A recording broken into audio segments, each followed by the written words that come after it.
व्यंकटेश बालाजी संस्थानतर्फे मी आपल्या सर्वांचं स्वागत करते।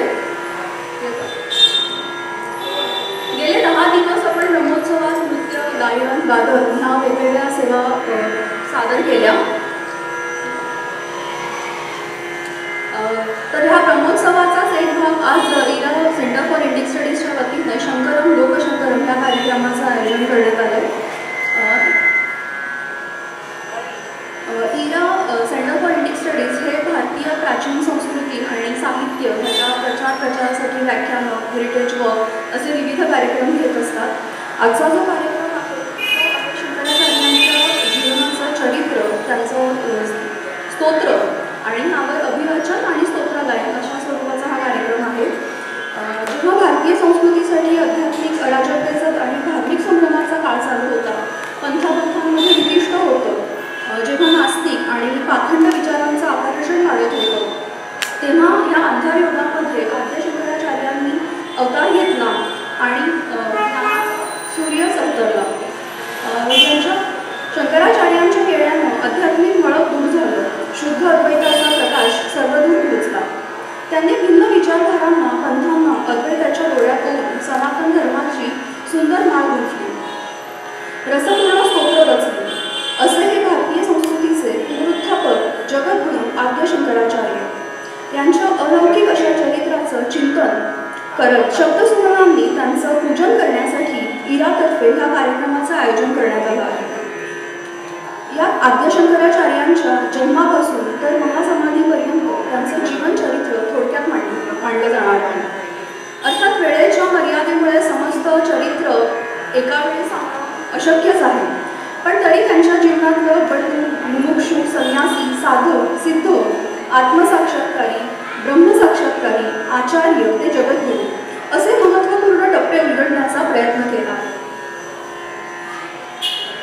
यासोबतच त्यांच्या जीवनातील विविध टप्प्यात त्या प्रसंगाला अनुसरून असं आचार्यांनी रचलेल्या काही रसास्तोत्रांचं गायन सुद्धा केलं जाणार आहे। आणि अर्थात ही गायली जाणारी स्तोत्र त्यांनी त्याच वेळी त्याच प्रसंगी रचली असतील असंही काही नाही, पण आता आम्हाला जी अनुभूत वाटली ती त्याच्यात रचली आहे। आणि शंकराचार्यांचं हे चरित्र लिहित असताना, त्याचं लेखन करत असताना काही उत्स्फूर्तपणे विनयला काही ज्या रचना सुचल्या त्याचाही याच्यामध्ये समावेश करण्यात आलेला आहे। ह्या चरित्राचं अभिवाचन करणार आहे विनय जोशी आणि स्नेहल दंताळे, तर स्तोत्रांचं गायन करणार आहे अथर्व वगैरे, अमोघी कुलकर्णी आणि स्वस्तीसाठी। ह्या कार्यक्रमासाठी हा कार्यक्रम आधी वैशाख शुद्ध पंचमीला म्हणजे आद्य शंकराचार्य जयंतीच्या निमित्ताने नाशिकच्या शृंगेरी मठात सादर केला होता। आज ब्रह्मोत्सवाच्या निमित्ताने हा कार्यक्रम पुन्हा सादर करण्याची संधी आम्हाला मिळाली। योगायोगाने आज मध्वाचार्यांची सुद्धा जयंती आहे। तर आता आपला अधिक वेळ न घेता आपण कार्यक्रमाला सुरुवात करूया। आणि सुरुवात होण्यापूर्वी सगळ्यांना एक निवेदन करते की आपले फोन सायलेंट मोडवर टाकावे, जेणेकरून डिस्टर्ब होणार नाही। आणि व्यंकटेशाला नमस्कार करून पुढची सूत्र विनय करूया। जय गणेश जय गणेश जय गणेश रक्षमा, जय गणेश जय गणेश जय गणेश पाहि मां, जय गणेश जय गणेश जय गणेश रक्षमा। मुदाकरात् मोदकं सदा विमुक्तिसाधकं, कलाधरावतं सकं विलासि लोकरक्षकं, अनायकैकनायकं विराजिते भदैत्यकं, लताशुभाशुनाशकं नमामि तं विनायकं। जय गणेश जय गणेश जय गणेश पाहि मां, जय गणेश जय गणेश जय गणेश रक्षमा, जय गणेश जय गणेश जय गणेश पाहि मां, जय गणेश जय गणेश जय गणेश रक्षमा। समस्तलोकशङ्करं निरस्तदैत्यकुञ्जरं, दयेतरोदरं वरं वरेव भद्रमक्षरं, कृपाकरं क्षमाकरं मुदाकरं यशस्करं, मनस्करं नमस्कृतं नमस्करोमि भास्वरं। जय गणेश जय गणेश जय गणेश पाहि मां, जय गणेश जय गणेश जय गणेश रक्षमा, जय गणेश जय गणेश जय गणेश पाहि मां, जय गणेश जय गणेश जय गणेश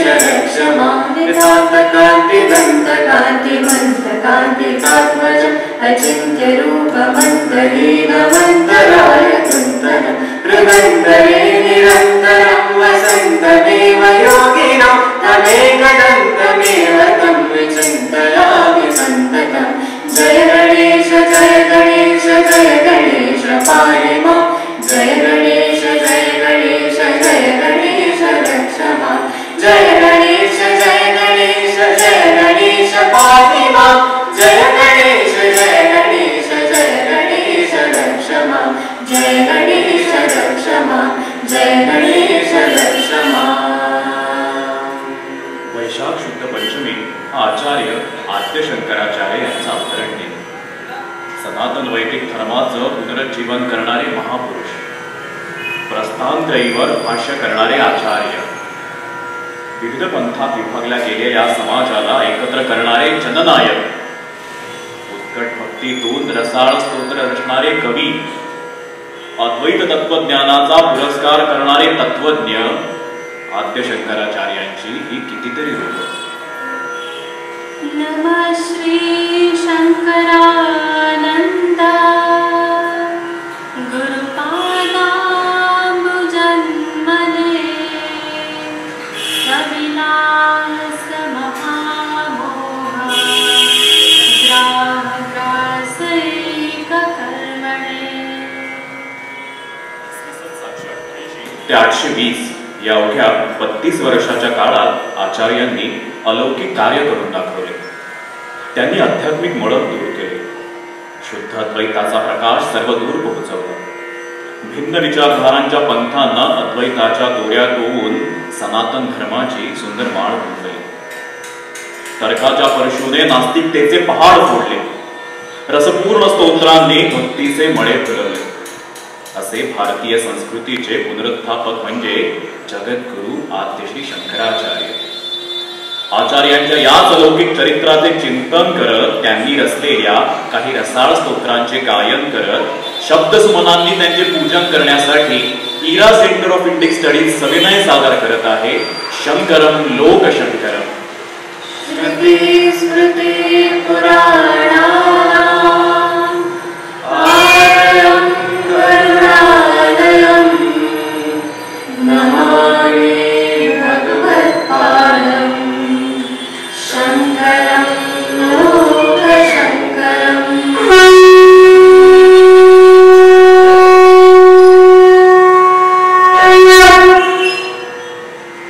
भारत श्रुती स्मृती पुराणांचा देश, राम कृष्ण अशा अवतारांचा देश, व्यास वसिष्ठ वाल्मिकी अशा ऋषीमुनींचा देश. वेद हे तर भारतीय संस्कृतीची गंगोत्री. वेदांपासून प्रवाहित झालेला संस्कृतीचा हा प्रवाह उपनिषदांच्या काठाकाठाने जात पुराणांच्या उपनद्यांनी समृद्ध झाला. या संस्कृती गंगेच्या काठावर मौर्य, शृंग, सातवाहन, गुप्त, राष्ट्रकूट, चोळ, चालुक्य अशी कितीतरी साम्राज्ये भरभराटीला आली. गुप्तकाळ हा तर भारतीय संस्कृतीचा सुवर्णकाळ. सिंधू नदीपासून तर सिंधू समुद्रापर्यंत अखिल भारतवर्षात सनातन वैदिक धर्माची ध्वजा डोलाने फडकत होती. एकम सत विप्रा बहुधा वदंती हे वैदिक तत्वज्ञान केंद्रीभूत ठेवत शैव, वैष्णव, शाक्त, सौर, गाणपत्य असे विविध देवतांचे संप्रदाय विकसित झाले. पण यानंतर मात्र धर्माची घडी विस्फुटू लागली होती. समृद्धीतून मनुष्यामधील भोगवादी प्रवृत्ती वाढीस लागली होती. निरीश्वरवाद व नास्तिकवाद यांचा मोठ्या प्रमाणात प्रचार आणि प्रसार झाला होता. इसवी सनाचे 8वे शतक भारतीय संस्कृतीसाठी आध्यात्मिक अराजकतेचा, धार्मिक संभ्रमाचा काळ सुरू होता. समाजामध्ये वेद विरोधी प्रचार झाल्यामुळे बहुतांश लोक वैदिक कर्मांपासून परावृत्त झाले होते. वैदिक धर्माचे अनुसरण करणाऱ्या मोजक्या लोकांतही एकवाक्यता राहिली नव्हती. सनातन धर्मातील विविध संप्रदायांनी परस्परांशी वैर मांडले होते. आपल्या इष्टदेवतेचे श्रेष्ठत्व सांगण्यासाठी इतर देवतांची निंदा सुरू झाली होती. बौद्ध आणि जैन या वेद प्रामाण्य नाकारणाऱ्या पंथांना राजाश्रय मिळून वैदिक सनातन धर्म मागे पडला होता. कापालिक, पांचरात्र अशा वाममार्गीय पंथांनी धुमाकूळ घातला होता. या तांत्रिकांच्या जादू टोण्या चमत्कारांना लोक भुलत होते. वैदिक उपासना पद्धत म्हणजे कृष्ण कर्मकांडे झाली होती. भक्ती मार्गात अवडंबर माजले होते. ज्ञान मार्ग तर्कशुष्क झाला होता आणि योग मार्ग म्हणजे चमत्कारांचे खेळ उरले होते. समर्थ रामदास स्वामींच्या शब्दात ही परिस्थिती सांगायची तर, देव झाले उदंड, देवांचे मांडले बंड, भूता देवतांचे थोतांड, एकची झाले मग नाना रीती नाना दंडका, आचार एकाहून एक, वर्तो लागले सकळ लोक, लोकाचारे नाना मत्ते निर्माण झाली, नाना पाषांडे वाढली, नाना प्रकारींची उठली नाना बंडे, मुख्य देव तो कळेना, काशास काहीच मिळेना, एकास एक वळेना अनावर, शास्त्रांचा बाजार भरला, देवांचा गलबला झाला, लोक कामनेच्या व्रताला झोंबून पडती, ऐसे अवघे नासले, सत्यासत्य हारपले, अवघे अनायक झाले चहूकडे.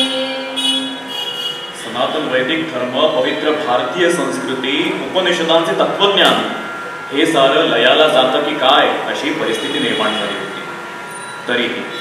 तरीही सनातन धर्मावर विश्वास ठेवणारे मोजके लोक गीतेतील भगवत वचनावर विश्वास ठेवून जगत होते. यदा यदा हि धर्मस्य ग्लानिर्भवति भारत, अभ्युत्थानम् अधर्मस्य तदात्मानं सृजाम्यहम्, परित्राणाय साधूनां विनाशाय च दुष्कृतां, धर्म संस्थापनार्थाय संभवामि युगे युगे. जेव्हा जेव्हा धर्माला ग्लानी येते, अधर्म बळावतो, तेव्हा तेव्हा धर्माची पुनःस्थापना करण्यासाठी ते परमेश्वरीय तत्व पृथ्वीवर मानव रूपात अवतरित होते. यावेळी परमेश्वराचे अवतरण होण्यासाठी भारताच्या दक्षिणेकडील केरळ भूमी सज्ज होती. केरळ प्रांतातील पूर्णा नदीच्या काठावरील कालडी गाव नारळ पोफळीच्या झाडांनी सजलेले. गावासमोरून पूर्णा नदी दुथडी भरून वाहत असे. पाठीमागे वृषपर्व पर्वत उभा ठाकला होता. इथलं चंद्रमौलेश्वर हे जागृत देवस्थान अख्ख्या पंचक्रोशीचं आराध्य दैवत होते. निसर्ग संपन्नतेने नटलेल्या कालडी गावाला विद्वत्तेचंही वरदान होतं. वैदिक परंपरांचे श्रद्धेने पालन करणारे वेदाभिमानी इथं सुखानं निवास करत होते. अशाच एका वेदशास्त्र नंबूद्री या विद्वत कुळातले शिवगुरु आणि त्यांची धर्मपत्नी विशिष्ठा देवी कालडी ग्रामातली शिवपार्वतीच्या जोडाजोड. गृहस्थाश्रम धर्माचं आदर्श उदाहरणच. पण त्यांच्या पोटी संतान नव्हतं. पुत्रप्राप्तीच्या इच्छेने त्यांनी चंद्रमौलेश्वर शिवाची कठोर आराधना करायला सुरुवात केली. त्यांच्या या संतान प्राप्तीच्या इच्छेत जणू सनातन भारतीय संस्कृतीच त्या सांब सदाशिवाकडे अवतार घेण्याची आर्थतेने प्रार्थना करू लागली. भावरे पावरे हे महेश्वरा, वेद धर्म रक्षणाची अवतरा. भावरे पावरे हे महेश्वरा, वेद धर्म रक्षणाची अवतरा. श्रुती स्मृती रंगधार वाहत जी निरंतर, नास्तिक मरण कर त्यासी दूर करा. भावरे पावरे हे महेश्वरा, वेद धर्म रक्षणाची अवतरा. संन्यस्त थोतांडजे, धर्मात वितुंडजे, नास्तिक पाखंडजे, त्यासी तुम्ही वरा. भावरे पावरे हे महेश्वरा,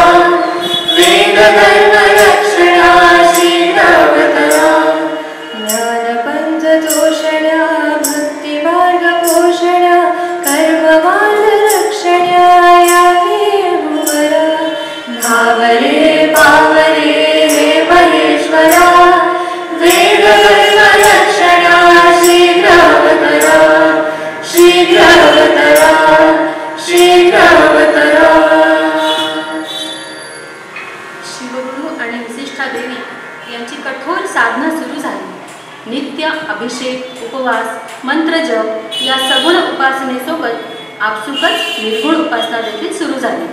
दोघे उभयता अनेक प्रहर ध्यानावस्थेत तल्लीन राहत. अशाच एका प्रदोषकाळी शिवगुरूंनी रुद्रसुक्ताने चंद्रमौलेश्वरांना अभिषेक घातला. हरि ओम नमस्ते गण नमस्ते रुद्रमन्यवपुतोत इषवे नमः बाहुभ्यामुदते नमः जाते रुद्रशिवातनूरभूरा पापकाशिनी तया नस्तन्वा शन्तमया गिरिशन्ताभिचाकशीः जामिकुङ्गिरिशन्तास्ते विवर्क्षस्तवे शिवाङ्गीर्द्रदां कुरु माहिंसीः कुरुखञ्जगत. रुद्रसूत्राचे हे धीर गंभीर स्वर गाभाऱ्यात घुमून राहिले होते. उभयता ध्यानात तल्लीन झाले होते. अशा वेळी त्या समाधी अवस्थेत दोघांना जणू साक्षात्कार झाला. कर्पूर गौर शिव शंकरांचं ध्यानात दर्शन झालं. महादेवांनी म्हटलं, तुमच्या कठोर साधनेने मी प्रसन्न झालो आहे. मी तुमचे मनोगत जाणतो. तुम्हाला सामान्य बुद्धीचा दीर्घायू पुत्र हवा आहे की असामान्य बुद्धीचा गुणवान पण अल्पायू पुत्र? शिवगुरु म्हणाले, अल्पायू असला तरी हरकत नाही, पण साक्षात आपल्या समान तेजस्वी ओजस्वी पुत्र आम्हाला द्यावा. प्रसन्न झालेले शिव म्हणाले, तथास्तु. मी स्वतः तुमच्या पुत्र रूपाने जन्म घेऊन पुन्हा धर्मस्थापना करेन. दोघांचे अंतःकरण आनंदाने भरून गेले. ध्यानावस्थेतून बाहेर येऊनही दोघांचा तो आनंद तसाच टिकून होता. ते स्वप्न होते की सत्य दोघांना कळेल, पण शिवशंकरांचे आशीर्वचन लवकरच खरे ठरले. विशिष्ठा देवींना गर्भारपणाची चाहूल लागली. गर्भवती अवस्थेत त्या अधिकाधिक ध्यानमग्न राहू लागल्या. शिवपूजन, वेदमंत्र श्रवण आणि ध्यान यातच त्यांचा दिवस जाऊ लागला. अखेर 9 मास भरले. वैशाख शुद्ध पंचमीचा दिवस उगवला. मध्यान्ह काळी त्या प्रसूत झाल्या. नपुत्री कुळाचा कुलदीपक जन्माला आला. शिवगुरु आणि विशिष्ठा देवी यांचा पुत्र जन्माला आला. केरळ भूमीचे देवभूमी असे नाव सार्थ करणारा देवपुरुष जन्माला आला. वेदांताचा उपनिषदांचा मूर्तिमंत सारांश जन्माला आला. सनातन वैदिक धर्माचं पुनर्जीवन करणारा लोकोत्तर युगपुरुष जन्माला आला. शिवगुरूंनी अतिहर्षाने बाळाचे जातकर्म संस्कार केले. 12व्या दिवशी शंकराच्या आशीर्वादाने प्राप्त झालेल्या त्या बाळाचे नाव ठेवण्यात आले शंकर. शिवगुरु आणि विशिष्टा देवी यांच्या स्नेहछायेत बाळशंकर चंद्रकलेप्रमाणे वाढत होता. बाळाच्या तीक्ष्ण बुद्धिमत्तेचा परिचय लवकरच येऊ लागला. पहिल्या वर्धापन दिनाच्या आत बाळाच्या मुखातून शब्द ब्रह्म उमटायला लागले. 3 वर्षाच्या आतच बाळाने अनेक ग्रंथ आत्मसात केले. 4 वर्षाचा बालशंकर उपनिषदामधील अनेक मंत्र म्हणून दाखवू लागला. आपल्या मुलाची अलौकिक मेधा पाहून शिवगुरूंना आनंद होईल. शंकराची 5व्या वर्षी मुंज करून त्याला वेदविद्या पारंगत करण्याचा त्यांचा मानस होता. पण नियतीच्या मनात मात्र वेगळंच होतं. शिवगुरु आजारी पडून शिवतत्वात विलीन झाले. बाळ शंकराचे पितृछत्र हरपले. या दैवाघाताने विशिष्ठा देवी कोलमडून गेल्या, पण लवकरच त्या सावरल्या. आप्तेष्टांच्या सहाय्याने त्यांनी शंकराचे उपनयन संस्कार केले. बटू शंकर गुरुगृही राहून वेदाध्ययन करू लागला. गुरुकुलाच्या नियमानुसार शंकराला रोज वेगवेगळ्या घरी माधुकरी मागण्यासाठी जावे लागले. यानिमित्त घराघरातील परिस्थिती त्याच्या दृष्टीस पडे. असेच एके दिवशी झोपडीसमोर जाऊन शंकराने भिक्षा मागितली. त्या घरातून एक साधी स्त्री बाहेर आली. तिच्या घरात 18 विश्व दारिद्र्य होते. घरात अन्नाचा एक कण नव्हता. पण आलेला अतिथी विन्मुख कसा जाऊ द्यावा याची तिला चिंता पडली. अखेर तिला एक आवळा दिसला. मोठ्या आनंदाने तिने तो बटू शंकराच्या झोळीत टाकला. अशा विपन्न अवस्थेत देखील स्वधर्म पालनाविषयी त्या साध्वीची निष्ठा